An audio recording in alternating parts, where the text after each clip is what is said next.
Girl is dumped, then becomes a millionaire.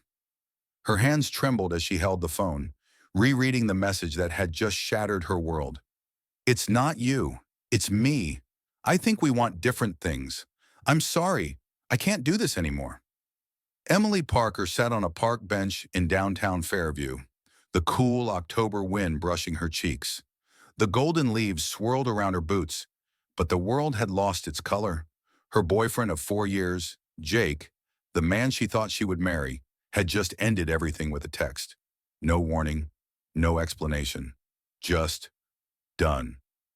She stared ahead blankly as joggers passed, couples laughed, and dogs chased sticks. The world continued, oblivious to the heartbreak tearing her apart inside. Emily was 26, a hardworking barista by day, aspiring fashion designer by night. Her dreams were big, her means were small. Her apartment was modest, tucked above a laundromat on Sycamore Street. She worked 2 jobs just to stay afloat. Jake had been her world, a marketing manager with a 6-figure salary, always dressed in tailored suits, always promising someday he'd help her launch her own brand. She had believed him, believed in him. I just need a little more time, he used to say. But time ran out, not because of her, but because Jake had moved on, to someone richer, prettier, and more on his level. Emily cried until her ribs hurt. She skipped work for 3 days. Her roommate, Cassie, tried everything to cheer her up. "He's trash, Em," she said one night, tossing a bag of popcorn into the microwave. "You gave him your best years, and he left without a second thought. But guess what? This is your comeback era." Emily laughed weakly. "Comeback? Cass, I'm broke, heartbroken, and behind on rent." Cassie smiled. "Then it's time to rewrite your story." 2 months passed. Emily pulled herself together and poured her energy into her designs. Late night sketching, weekend stitching. She didn't have much, just a sewing machine, thrifted fabrics, and her raw talent. One morning, Cassie came bursting into the kitchen. "There's this online fashion startup competition, $100,000 prize. They're looking for undiscovered designers. You have to enter." Emily blinked. $100,000? Cassie shoved the laptop toward her. "You have 1 week to submit a video pitch and your best design. I already started filming your process last month." Emily hesitated. "What if I'm not good enough?" Cassie looked her dead in the eye. "Then what was all this heartbreak for?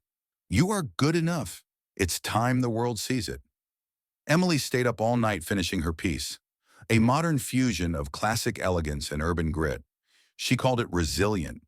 It was bold, symmetrical, with hand-stitched details representing the fractures of her past and the strength it took to heal.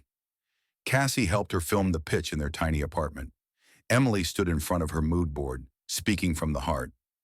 "I don't come from money. I don't have investors. I just have my hands, my story, and a dream. Fashion saved me when love failed me." They uploaded the submission at 11:59 p.m. on deadline day. Weeks passed. Emily checked her email obsessively. Then one day the email arrived. "Thank you for your submission.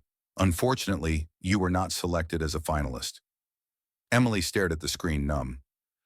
"Guess that's that," she said softly. Cassie hugged her. "It's not the end. It's just another step. Maybe a bigger door's about to open." Emily smiled faintly. "Or maybe I'm just not cut out for this." But Cassie wasn't giving up. That night, she secretly posted Emily's video on TikTok with the hashtag #ResilientGirl and tagged several fashion influencers. The next morning, Emily woke up to over 200,000 notifications. Her video had gone viral. People around the country were commenting on her story. Fashion blogs started reposting it. Messages poured in. "This gave me chills. Where can I buy her designs? She's the next big thing." Within 48 hours, Emily gained 1.2 million followers. A boutique in Los Angeles reached out with a wholesale offer.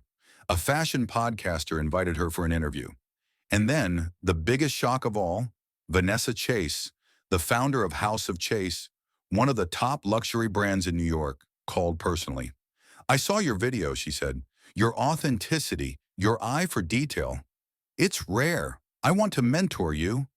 Emily nearly dropped the phone. With Vanessa's mentorship and a flood of online support, Emily launched her brand, Parker NYC. She rented a small studio space in Brooklyn. Her first collection, Heartbreak to Haute Couture, sold out in 14 minutes. She hired seamstresses from local shelters, giving jobs to women who had endured abuse and loss, just like she had. Her mission became more than fashion. Emily was now being interviewed on talk shows, her designs gracing red carpets. Yet through all the glitter, she stayed grounded.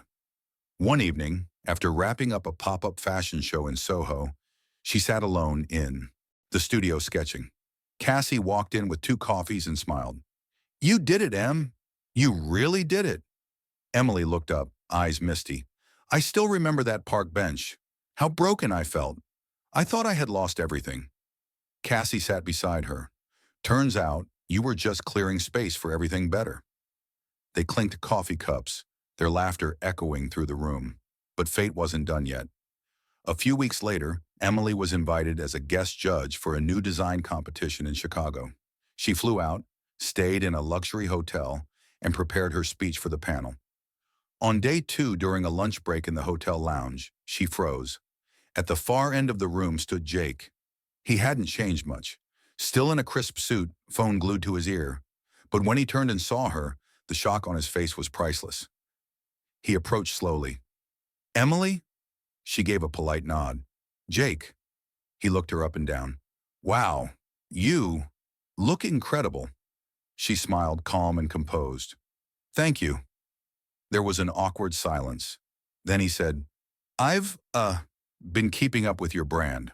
Parker NYC, right? You're everywhere." "It's been a journey," she replied. Jake looked down. "I wanted to reach out. After everything, I made a mistake, Emily. A huge one." She tilted her head. "You mean breaking up over text after 4 years?" He winced. "I was stupid. I thought I needed someone who matched my lifestyle, but none of them compared to you." Emily stood up, gathering her things. "You didn't need someone who matched your lifestyle. You needed someone who matched your ego. I just happened to outgrow both." As she walked away, Jake called after her. "Emily, wait. Maybe we could talk sometime. Catch up?" She turned, smiled sweetly, and said, "You had your chance. And now? I'm booked." The room applauded quietly as she walked away, head high, heels clicking against marble. Later that night, she told Cassie about it over the phone. Cassie screamed, "Are you serious? Tell me you said something savage." Emily laughed. "Let's just say, closure looks good in couture." Months passed. Parker NYC grew into a multi-million-dollar brand. Emily opened stores in New York, Atlanta, and Miami. Her designs were worn by celebrities, but her favorite customers were everyday women, women like her. She started a scholarship fund for young female designers and launched an initiative to support fashion programs in underserved schools. One day, during a press conference announcing her latest collection, a journalist asked, "What was the turning point in your career?" Emily paused. "The day I got dumped," she said. The room gasped. "It broke me," she continued. "But from those broken pieces, I stitched something beautiful. Every setback, every tear, every no. They built the woman you see today." The audience rose in applause. After the conference, a little girl approached her with a drawing. "This is my dress idea," she whispered. Emily knelt, looking at the colorful crayon sketch. "It's beautiful," she said. "You want to be a designer someday?" The girl nodded. "I want to be like you." Emily smiled. "Then you already are." As the sun set over Manhattan, Emily stood by her office window sipping tea. She had love, not the romantic kind, but a deeper kind. Love for herself, for her journey, and for the resilience that had carried her through. She didn't need someone to complete her. She had become whole on her own. She took out a pen and wrote in her notebook, "Sometimes getting dumped is the best thing that ever happens to you."